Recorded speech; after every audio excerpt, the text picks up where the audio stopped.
परमाराध्य को जो देखा तो करोड़ों को, लेकिन जो कुछ देखा गुरु महाराज ने वह किसी में नहीं देखा। जो ऊंचाई उन्होंने पाई, जो सिद्धि पाई, शक्ति पाई, ईश्वरत्व पाया, शरीर रहित रह करके भी लाखों भक्तों का अभी संरक्षण संवर्धन कर रहे। ये सत्संग कहते हैं कि सत्संग से बढ़ के कुछ है कहाँ नहीं जा। सत्संग के प्रभाव से मिडिल पास हमारे संत से भी इतने प्रत्युत्पन्न मतित्व, इतना विश्लेषण, इतनी बौद्धिक क्षमता कि पीएचडी डिलीट करने वाले भी उनकी कलम की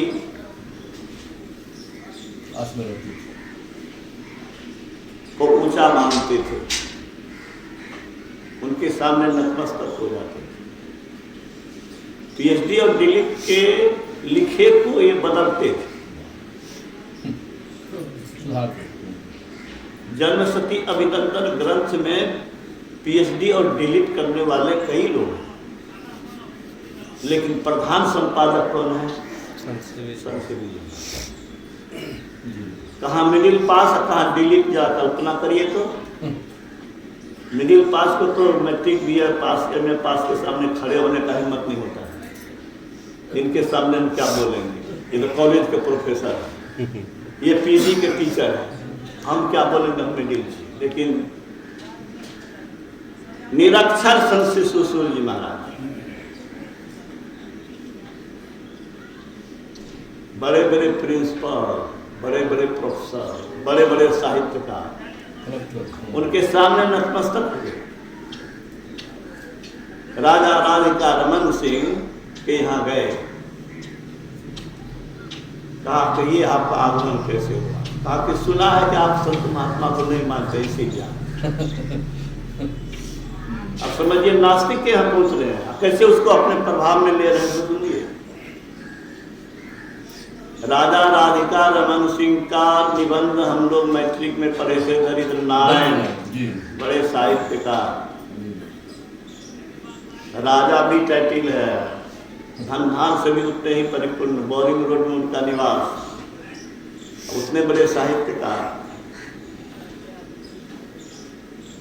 उन्होंने हाथ जोड़ लिया, कहा कि आप मान अपमान की परवाह किए बिना मेरे यहाँ आए हैं, इसलिए मैं आपको प्रणाम करता हूं। स्वागत है आपको। और दूसरी बार जब गए तो दरवाजा खटखटाया, भीतर से आवाज आई, कौन? तो हम लोग कहते बिंदेश्वरी। उन्होंने क्या कहा? सभी के परे जो परम तत्व रूपी सोई आत्मा है, सोई आत्मा। बहुत प्रभावित, नतमस्तक हो। पटना बीएड कॉलेज के प्रोफेसर डॉक्टर दिवाकर सिंह, गुरु महाराज ने कहा कि ये तो अनपढ़ है, इसके बाद फिर में आप कैसे पढ़ गए? गुरु महाराज को उन्होंने कहा कि जो बोलते हैं वो हृदय से बोलते हैं। हृदय की शुद्धता कहाँ से आई? ये सत्संग के कारण हृदय की शुद्धता। बहुत से सरपंच हो गए, लेकिन हमारे साहिब स्वामी जी महाराज भी तो सरपंच ही थे, और कितनी ऊंचाई पाई। राम बालक जी के ससुर के भाई इंजीनियर शिवेश्वर राम चौरसिया जी। आप बीती बताया, साहिब स्वामी जी महाराज केपी कॉलेज मुरलीगंज में अखिल जिला वार्षिक अधिवेशन में आए थे। सत्संग के बाद साहिब बाबा से मिलने गए, उन्होंने पूछा क्या हाल है? ये रोने लगे। साहिब बाबा कहते हैं काहे रो रहे हैं? तो मेरी पत्नी को कैंसर है, एम्स में जांच हुई है दिल्ली में। साहिब बाबा ने क्या कहा? वह का डॉक्टर है, जा कुछ नहीं। और अभी इंजीनियर साहब हैं, आप बात कर सकते हैं। इंजीनियर साहब आपको बताएंगे। इसके बाद जांच जब हुआ तो कैंसर। महाराज की ये सत्संग की महिमा है, ये समर्पण की महिमा है कि मनुष्य मनुष्य नहीं, उसमें अलौकिक शक्ति आती है, देवी शक्ति आ जाती है। इसीलिए स्वामी विवेकानंद ने कहा आध्यात्मिक विचार से भारत को प्लावित कर दो, शेष सारे विचार अपने आप आ जाएंगे। आध्यात्मिक रूप से जो सजग होगा वह सब चीज में निपुण होगा। बड़े दुख के साथ कहना पड़ता है कि हम भारतीय लोग न राम की बात मानेंगे, न कृष्ण की बात मानेंगे, न शिव की बात मानेंगे, न संत महात्मा की बात मानेंगे, न श्रेष्ठ लोगों की बात मानेंगे, न माता पिता की अवहेलना तो करवे करेंगे। आज तो अधिकांश जगह अधिकांश फैमिली में यही हो रहा है, कोई कमी नहीं है।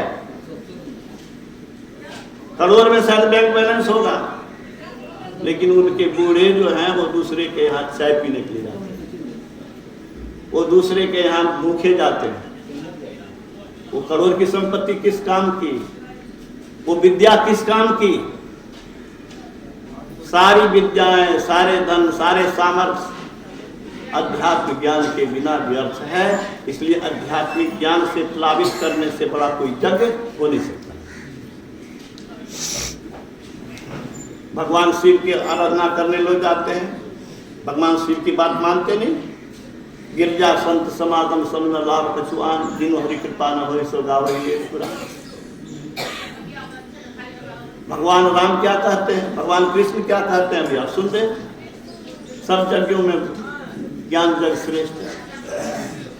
सत्संग से ज्ञान चक्षु खुलता है, विवेक की आंख आती है।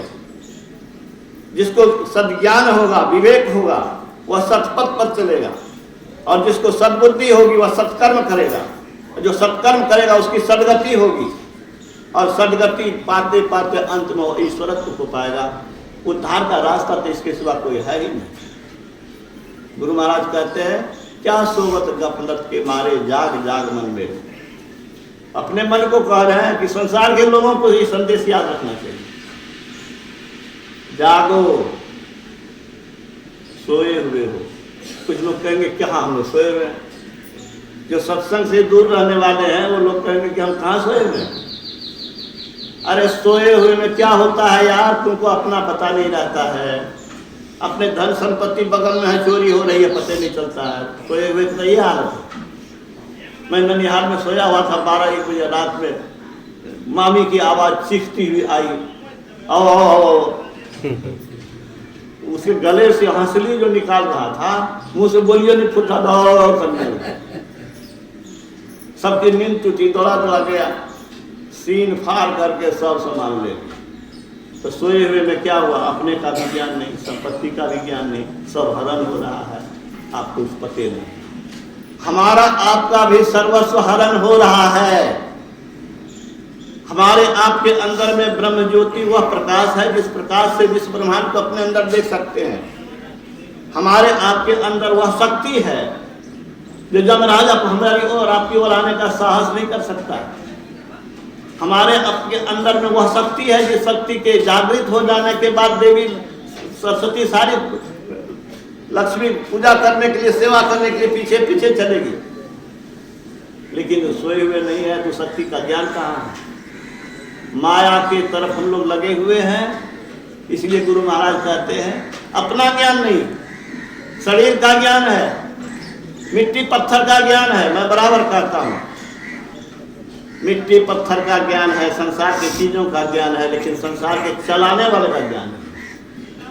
अपनी देह का तो खूब ज्ञान है, हम बड़े सुंदर हैं, हम बड़े विद्वान हैं, हमें इतने बलशाली हैं, इसका खूब ज्ञान है। लेकिन जिसके बदौलत ये ज्ञान आ रहा है उसका कोई ज्ञान नहीं। स्वामी रामतीर्थ ने कहा सद्ज्ञान विहीन मानव उस नौका पर सवार है जिसका चलाने वाला कर्णधार जो है वह होश में नहीं। हम आप बेहोश हैं अगर सत्संग से दूर हैं, हम आप बेहोश हैं अगर आत्मा की ओर चलने की कोशिश नहीं कर रहे हैं। तो यही तो गुरु महाराज ने कहा, क्या सोवत गफलत के मारे जाग जाग जाग जाग में अंत काल संगी न होगा, संग न चल कोई तेरे। सब कोई समझता है कि अंत में कोई नहीं चलेगा, लेकिन फिर भी पकड़े हुए। यह धन धाम कुटुंब कबीला सब स्वार्थ सब के स्वार्थ के चेले। तन मन सुख है ना सुख तेरो, आत्म सुख निज तेरे। तू तन मन सुख निज के जानियो, भयो काल के चेले। काल के मुट्ठी में है, काल से डरते हैं, मृत्यु से डरते हैं, बीमारी से डरते हैं, अनहोनी से डरते हैं। ये क्यों डरते हैं? इसलिए कि आत्म सुख का अनुभव नहीं है, आत्मशक्ति का ज्ञान नहीं है। आत्मशक्ति ज्ञान पाने की प्रेरणा कहाँ मिलेगी? कहाँ मिलेगी? सत्संग में। आत्मज्ञान पाने की प्रेरणा, ध्यान करने की प्रेरणा, अपनी आत्मा की ओर चलने की प्रेरणा, ईश्वर की ओर चलने की प्रेरणा, गुरु की सेवा करने की प्रेरणा, सत्कर्म करने की प्रेरणा, इस सब का जड़ कहाँ है? सत्संग है। सत्संग से ही सत्कर्म करने की प्रेरणा होती है। सत्कर्म करने सत्संग से ही आदमी पाप से डरता है। जो सत्संग भी है वह पाप से तेज देखा है, जो मन होता कर रहा है। तो गुरु महाराज कहते हैं, तन मन सुख है ना सुख तेरो, आत्म सुख निज तेरे। तू तन मन सुख निज के जानियो, भयो काल के चेरे। तो करो क्या? उपाय क्या है? दृढ़ प्रतीत प्रीत कर गुरु से, कर सत्संग सवेरे, या फिर विधि भव फंदा कसी गई है, मैं ही कहते हेरे। हम लोग कैदी बने हुए हैं शरीर में, शरीर में कैदी हैं, संसार में कैदी हैं। मैं कभी बोला था वाल्मीकि को, अगर हिम्मत है तो शरीर से निकल के दिखा दो। और ये बात जब वो वहाँ पर के साइंटिस्ट, लेखक, बड़े बड़े विद्वान के बीच में ये जब रखा तो वो लोग गुम हो गया। कहा कि मैं आपसे मिलना चाहता हूँ। मैं इतना ही कहा था कि हिम्मत है तो शरीर से निकल के दिखा दीजिए, और फिर आकर के देख लीजिए। बड़े विद्वान हैं, बड़े लेखक हैं, बड़े साइंटिस्ट हैं, सब कुछ आपका नाम नेम फेम है, लेकिन शरीर से निकलने की क्षमता नहीं है। और शरीर में आग लगेगी, शरीर में बीमारी होगी, शरीर में कष्ट होगा, आप छटपटा के रहेंगे। संसार की सारी उपलब्धि आपकी धूल दूषित हो जाएगी, छटपटा के मरेंगे। तो गुरु महाराज क्या कहते हैं? इसीलिए कहते हैं, दृढ़ प्रतीत प्रीत कर गुरु से, कर सत्संग सवेरे, या विधि भव फंदा करती गई है, मैं ही कर देते हैं। हम बंधन में हैं, हम जेल में हैं, हम कारागार में हैं, हम कैदी हैं। हम दुखी बने रहेंगे तब तक जब तक कि शरीर से जुड़े रहेंगे। ये ज्ञान, ये विवेक सत्संग से ही मिलता है। इसीलिए सत्संग की बड़ी महिमा है। गुरु महाराज ने कहा, इस देश में ऐसे पराक्रमी पुरुष हुए जो समुद्र में 400 योजन का लंबा पुल बनाया, नीचे में एक भी पाया। ऐसे पराक्रमी भगवान कृष्ण हुए जो समुद्र में द्वारिकापुरी बसा दिया। जब अवतरित हुए, फाटक खुल गया, पहरेदार बेहोश हो गया। राक्षसनी आई थी अस्त्र में, विष लगा करके पिला करके मारने के लिए उसी का प्राण चूस लिया। ऐसे जो पराक्रमी पुरुष थे वो सत्संग करते थे, वो सत्संग को बड़ा करते थे, वो गुरु की सेवा करते थे, वो ध्यान करते थे। गुरु महाराज कहते हैं, हम लोग उसी के वंशज हैं, उसी देश के वासी हैं, हम लोग को भी गुरु ध्यान और सत्संग का सहारा लेना चाहिए। लेकिन अफसोस की बात है कि लोग संत महात्मा की बात मानते नहीं, लेकिन जब छटपटाहट होती है दुनिया में, विपरीत क्षण आते हैं, दुख के क्षण आते हैं, विपत्ति के क्षण आते हैं, तो उन्हीं के शरण में जाते हैं। श्रीमती गांधी को जेल में डाला गया,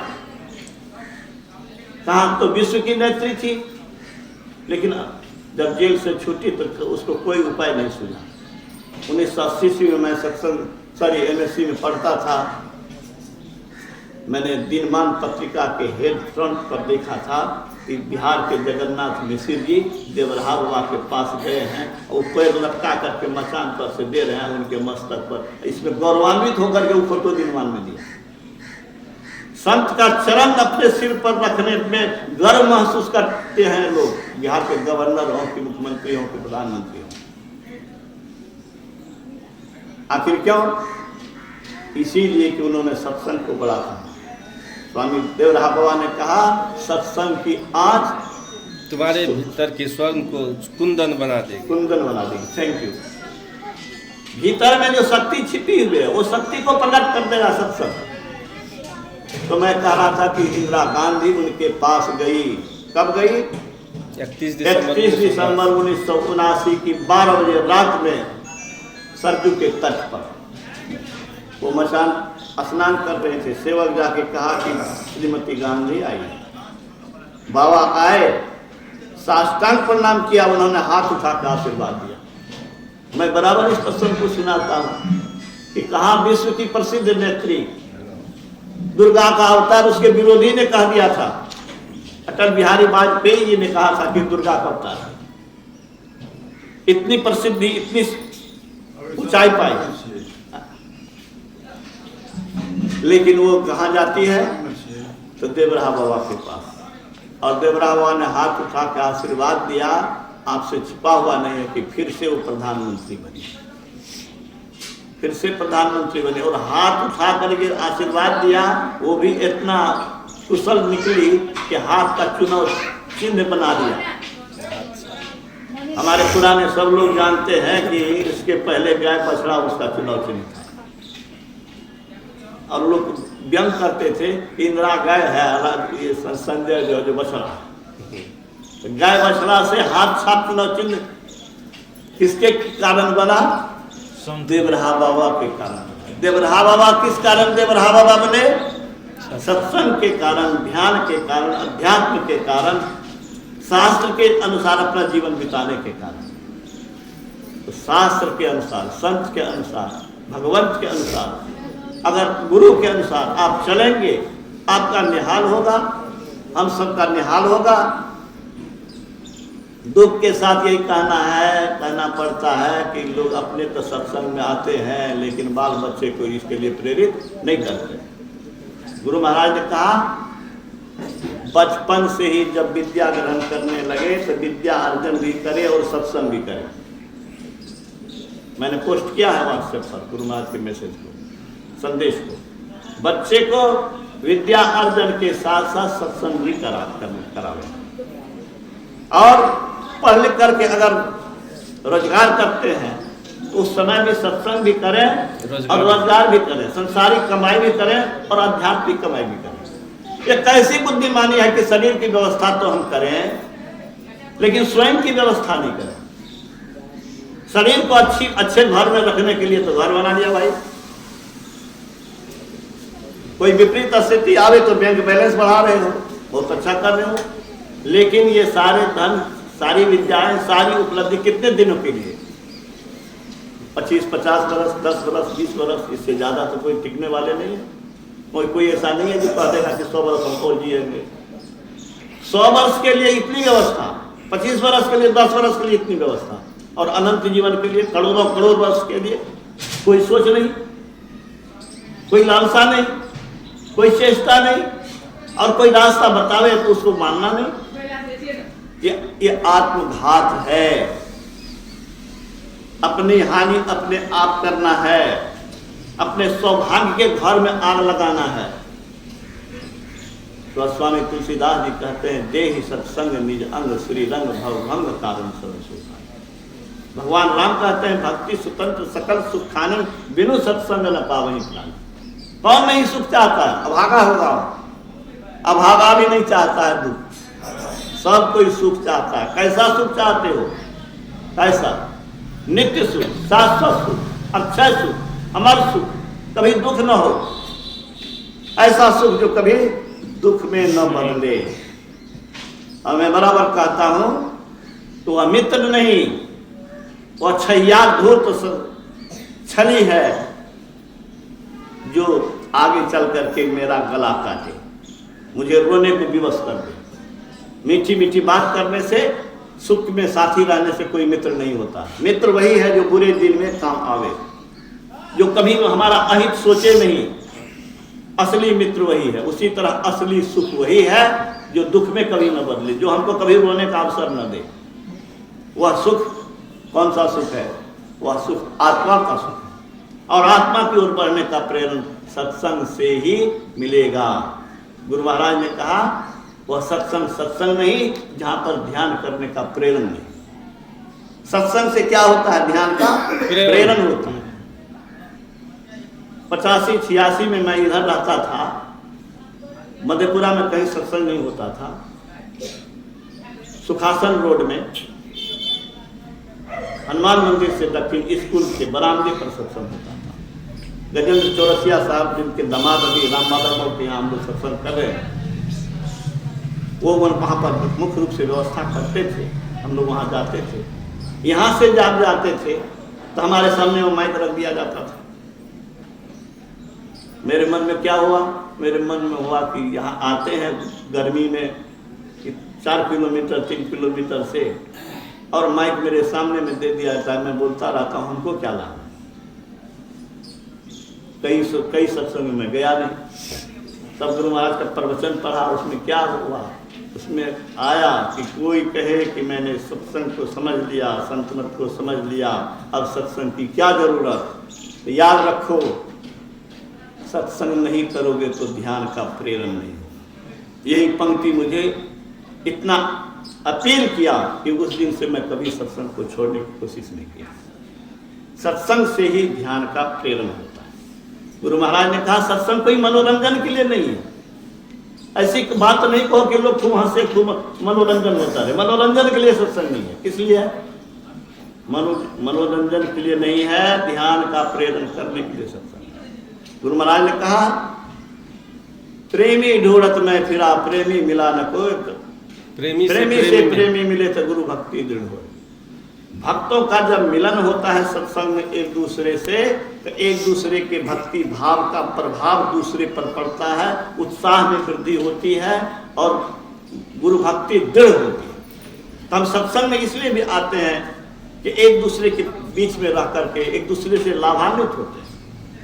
संत सेवी जी महाराज, मैं छात्र जीवन में छात्र ही का प्रसंग मुझे याद है, तो उन्होंने प्रवचन में कहा था कि अंगीठी होती है, अंगीठी में कोयले एक दूसरे से लाल लाल होते हैं, आग जब धड़कता है तो, लेकिन उसमें से अगर कोई कोयला, लाल कोयला अगर अलग में रख दिया जाए तो वह काला हो जाएगा।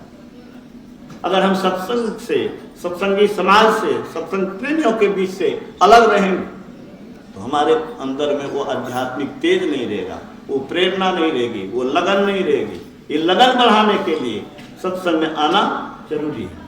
सत्संग की महिमा को कौन गा सकता है? सत्संग से मनुष्य ईश्वर बन सकता है, और आप सभी बन रहे हैं, बनने की रास्ते पर चल रहे हैं, बहुत अच्छा कर रहे हैं। बहुत बहुत बधाई देता हूँ, और राम बालक बाबू को मैं बधाई देता हूँ कि आपने बहुत बड़ा यज्ञ किया। ये मामूली जगह नहीं है। जिस जग के विषय में गुरु महाराज ने कहा सत्संग में संत लोग आते हैं चाहे गुप्त या प्रकट होकर। 2 मार्च 70 को दिल्ली में उन्होंने कहा था जीवन मुक्त लोग सत्संग में आते हैं चाहे गुप्त या प्रकट होकर। और 24/1/82 को कुप्पा घाट में गुरु महाराज ने सत्संग में कहा था, जिसको अपने उनके हनुमान की संज्ञा से लोगों से सुसूर जी महाराज ने बोर्ड बना करके मेरे दरवाजे पर रख दिया। मनिहारी से लिखवा करके वो लाए थे, आज से 30 वर्ष पहले लगभग। उस बोर्ड में लिखा हुआ है गुरु महाराज का वचन, जब भी केवल हम लोग सत्संग करते हैं ऐसी बात नहीं है, परंतु वे भी हैं जो चले गए हैं और हैं। मामूली चीज है। बड़े से बड़े लोग संत महात्मा के पास जाते हैं, वो संत महात्मा आपके सत्संग में आते हैं। इसलिए मैं कहता हूं कि जो कोई सत्संग अपने यहाँ करे वह इस भावना से करे, किस भावना से करे कि हमारे यहाँ संत मेहमान आने वाले और दृश्य रूप में आते हैं संत। आपकी श्रद्धा अगर है, आपके मेरे जैसा आदमी जब मन में कहता है कि कैसे न जाऊं मुझको बुलाता है, कैसे न जाऊं मुझको बुलाता है, तबीयत खराब भी रहती है और सत्संग का जब आग्रह कोई कर देता है तो मैं जाता हूँ और उस बुरी स्थिति में कहता हूँ कि कैसे न जाऊं गुरुदेव। मैं गुरुदेव को कह के आता हूँ कि कैसे न जाऊं मुझको बुलाता है। तो आप गुरु महाराज को बुलाएंगे, संत को बुलाएंगे और नहीं आएंगे, ये कैसे हो सकता है? और गुरु महाराज का पदार्पण हो गया तो इससे बड़ा कोई लाभ हो सकता है उस जगह तीर्थ बंदा। गोस्वामी तुलसीदास जी तो दिख ही दिया, मुद मंगल में संत समाज जो जन जन जन तीरथ राजू, ये चलता फिरता तीर्थ राज।